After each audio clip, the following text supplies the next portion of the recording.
एक समय कलिंगापुर में एक राजा रहता था। उस राजा का नाम था रवि वर्मा। उन्हें पंछियां बहुत पसंद थी, इसलिए बहुत सारे देशों में से बहुत सारी पंछियों को मंगवा के उसने अपने आंगन में लटका दी पिंजरे में। हमेशा पंछियों की आवाज आती थी उसके आंगन में। ये बहुत खुशी की बात थी उसके लिए। राजा को सारे पंछियां भले ही पसंद थे, लेकिन उसे खास पसंद था एक हरा तोता। इस तोते का नाम था रामचंद्र। हमेशा राजा के कंधों पे रहता था। इस राजा ने रामचंद्र को राम जी ऐसा प्यार से बुलाता था। जब कोई भी काम करना हो तो हमेशा राम जी से पूछ के ही राजा अपना काम करते थे। तब से राम जी राजा का प्रधानमंत्री बन गया। राजा हर छोटे छोटे काम के लिए भी राम जी की इजाजत लेते थे। इतना छोटा पंछी होते हुए भी राम जी राजा के पास हमेशा घूमता था। इस बात को लेके सब परेशान थे, मगर उसके मंत्री राजा के खिलाफ कुछ भी बोलने को तैयार नहीं थे। फिर एक दिन रामचंद्र के सारे रिश्तेदार उसे मिलने के लिए महल आ पहुँचे। उन्होंने कहा, रामचंद्र, तुम्हारे माँ बाप तुम्हारे लिए बहुत परेशान है। तुमसे मिले बिना वे नहीं रह सकते। सिर्फ एक बार आके उनसे मिल लो ना। ऐसे उन्होंने बोला। इसके बाद राम जी राजा के पास गया और कहा, महाराज जी, मुझसे मिलने मेरे रिश्तेदार आए हैं और उनका ये कहना है कि मुझे उनके साथ घर जाना चाहिए। मुझे भी उनकी बात ठीक लगी, मगर इससे पहले आपकी अनुमति चाहिए मुझे।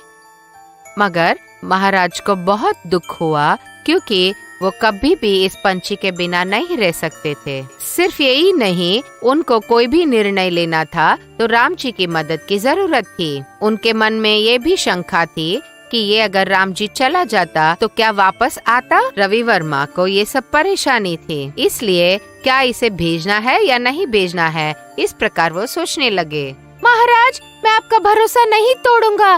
मुझे भली तरह पता है कि आप मुझसे कितना प्रेम करते हैं और मेरे बिना नहीं रह सकते हैं। मैं सिर्फ एक हफ्ते में मेरे मम्मी पापा से मिलने के बाद वापस आऊंगा और वापस आते समय मैं आपके लिए एक जादुई फल ले आऊंगा।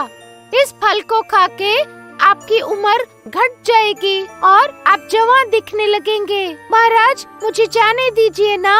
रवि वर्मा को इस बात को सुन के बड़ी खुशी हुई और उन्होंने निर्णय किया कि उस राम जी को घर वापस भेजेंगे। राजा की अनुमति के साथ रामचंद्र अपने रिश्तेदारों के साथ अपने घर जाने लगा। पहाड़ और समुंदर पार करके वो अपने घर जा पहुंचा। रामचंद्र से मिलके उसके मम्मी और पापा बहुत खुश हो गए। दोनों ने इसका स्वागत जम के किया। इस प्रकार एक हफ्ता भी बीत चुका था। उसे वापस अब जाना था राजा के पास। राम जी के माता पिता उसे वापस भेजने के लिए तैयार हुए और राम जी से कहने लगे कि वो जल्दी लौट जाए। और तभी राम जी ने अपने माता पिता से एक अनुरोध किया। मैंने महाराज से ये वादा किया था कि मैं वापस आऊंगा तो एक जादुई फल उनके लिए ले आऊंगा, इसलिए मेरे पास एक जादुई फल क्या आप दे सकते हैं? तो राम जी के माता पिता ने उसे बहुत खुशी खुशी जादुई फल दे के भेजा। राम जी ने उस जादुई फल को बड़ी सावधानी से वापस कलिंगपुर ले गया। राम जी को एक हफ्ते के बाद वापस आते देख राजा रवि वर्मा बहुत खुश हो गए। सिर्फ इतना ही नहीं, जब उन्होंने देखा कि वो जादुई फल भी ले आया, वे बहुत खुश हो गए।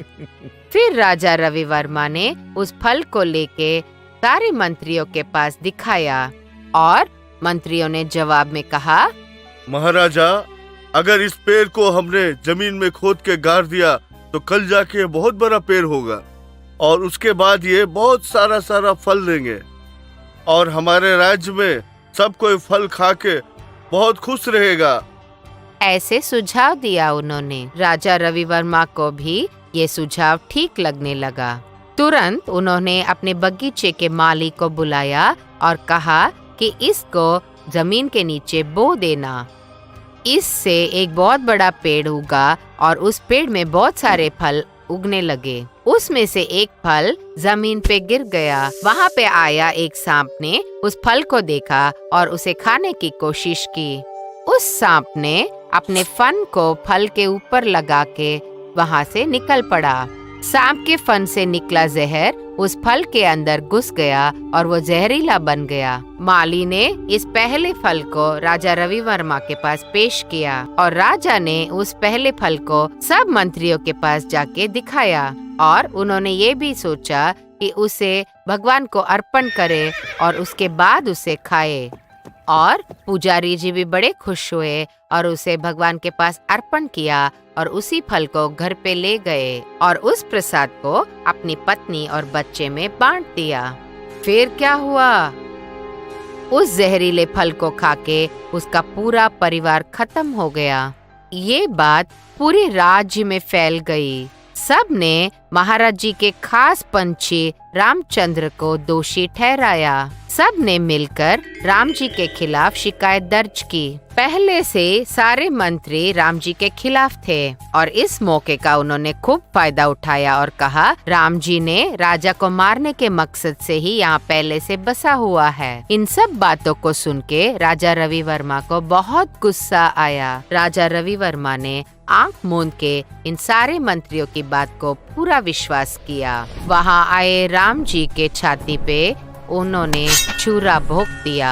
राम जी मर चुका था। उस दिन से सारे गांव वाले ये विश्वास किए कि ये कोई जादुई फल नहीं मगर जहरीला फल है और उस पेड़ के पास जाना ही छोड़ दिया। और महाराज जी ने भी यही चाहा कि कोई प्रजा उस पेड़ के पास न जाए, इसलिए उन्होंने उसके इर्द गिर्द बाड़ बांध दिया। एक दिन दो वृद्ध लोग उस पेड़ के नजदीक से गुजर रहे थे। वे दोनों जन बहुत गरीब थे।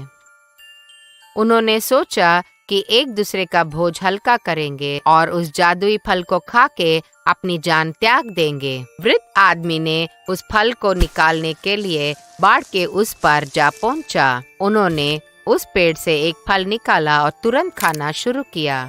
इधर देखो, हमको मरने के लिए भगवान ने एक जगह दे दिया है। उनकी पत्नी ने इस बात को सुन के ये सोचा कि वो भी इस फल को खा के जान त्याग देगी। फिर उन दोनों ने फल खाने के बाद जमीन पे लेट गए, ये सोच के कि वे मरने वाले हैं। उन्होंने सोचा कि नींद में ही उनकी जान चली जाएगी, मगर एक जादू हो गया। दोनों एक दूसरे को देख के बहुत आश्चर्यचकित हो गए। वे दोनों वृद्धावस्था से मुक्त हुए और जवान बन गए। उन्होंने अपनी कहानी खत्म करने के लिए आए थे, मगर उन्हें एक नया आरंभ मिल गया था। ये बात राजा के कानों तक पहुंच गई। तब उनको एहसास हुआ कि कुछ तो गड़बड़ हुआ है। तुरंत उन्होंने माली को बुलाया। वो जादुई फल तुम्हें कहाँ से मिला है? पास में कोई मरा हुआ लोग भी मिला है क्या? और ऐसे पूछा तो माली ने बोला, महाराजा, वो फल मुझे मेरे खेत में मिला है। ऐसे जवाब दिया। तुरंत महाराज वहाँ गए पेड़ के पास और उन्होंने इर्द गिर्द अपनी नजर घुमा के देखा कि वहाँ और क्या है। फिर उनको मालूम पड़ा कि वहाँ एक सांप का बिल है। फिर उनको समझ में आया कि एक सांप आके उस फल को डसा होगा। फिर उनको बहुत दुख लगा कि उन्होंने राम जी को मार दिया। प्यारे बच्चों, कभी भी कोई जल्दबाजी में निर्णय नहीं लेनी चाहिए। सही सोच के, सबको पूछ के उसके बाद ही कोई निर्णय लेना चाहिए। Hi kids! Hope you liked the video. Subscribe for more videos. Visit us in Facebook and Twitter.